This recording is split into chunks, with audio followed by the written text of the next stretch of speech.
Hi. Hi. U P government പുതിയൊരു ജില്ല തന്നെ പ്രഖ്യാപിച്ചു എന്നൊക്കെ കേൾക്കുന്നുണ്ടല്ലോ. എന്താണ് ശരിക്കും യു പിയിൽ സംഭവിക്കുന്നത്? കുംഭമേളയെക്കുറിച്ചല്ലേ? സി മഹാകുംഭമേള എന്ന് പറയുമ്പോൾ അതിനു വേണ്ടി ഒരു ജില്ല ഉണ്ടാക്കിയെടുത്തിട്ടെന്ന് തന്നെ വേണമെങ്കിൽ പറയാം.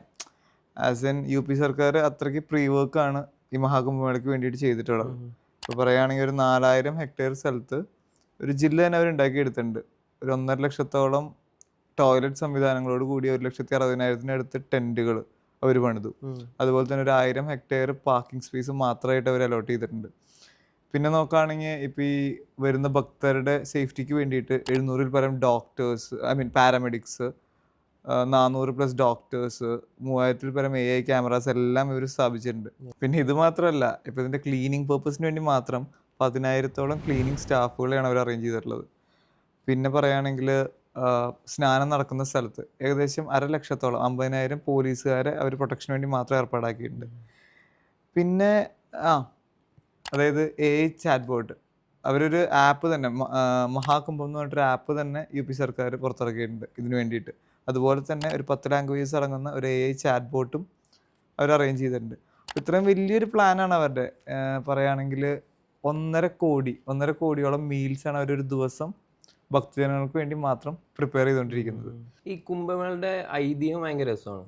അതായത് രാമായണം, വിഷ്ണു പുരാണം തുടങ്ങിയ ഗ്രന്ഥത്തിലൊക്കെ പാലാഴി മദനത്തെക്കുറിച്ച് പരാമർശിക്കുന്നുണ്ട്. മദന എന്നാൽ കുംഭം, കുടം എന്നൊക്കെയാണ് അർത്ഥം. അങ്ങനെ അസുരന്മാരും ദേവന്മാരും ചേർന്നിട്ട് പാലാഴി കടഞ്ഞെടുക്കാൻ തുടങ്ങി. അതിൻ്റെ ഫലമായിട്ട് അവർക്ക് ഒരു കുടം അമൃത് ലഭിക്കുകയാണ്.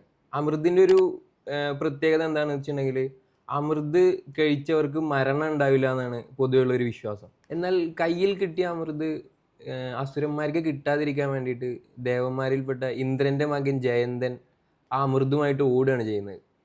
അങ്ങനെ 12 ദിവസത്തോളം ജയന്തൻ അമൃതുമായി ഓടിയെന്നാണ് പറയപ്പെടുന്നത്. ദേവലോകത്തെ 12 ദിവസം എന്ന് പറഞ്ഞാൽ ഭൂമിയിലെ 12 വർഷമാണ്. അങ്ങനെ 12 വർഷം ജയന്തൻ അമൃതുമായി ഓടിയെന്നാണ് വിശ്വാസം. ജയന്തൻ അമൃതുമായി ഓടിയ സമയത്ത് 4 ഇടങ്ങളിൽ അമൃത് വീണെന്നാണ് പറയപ്പെടുന്നത്. പ്രയാഗ്രാജ്, ഹരിദ്വാർ, ഉജ്ജയിൻ, നാസിക് തുടങ്ങിയ സ്ഥലങ്ങളിലൊക്കെ അമൃത് വീണെന്ന് പറയപ്പെടുന്നുണ്ട്. അമൃതിന് വേണ്ടിയുള്ള യുദ്ധത്തിൽ അസുരന്മാരെ ദേവന്മാർ തോൽപ്പിക്കുകയാണ്. 12 ദിവസം നീണ്ടു നിന്ന യുദ്ധത്തിന് ശേഷം അമൃത് കുംഭത്തെ ഗരുഡൻ മഹാമേരു പർവ്വതത്തിൻ്റെ താഴെ കൊണ്ട് വെക്കുകയാണ് ചെയ്യുന്നത്.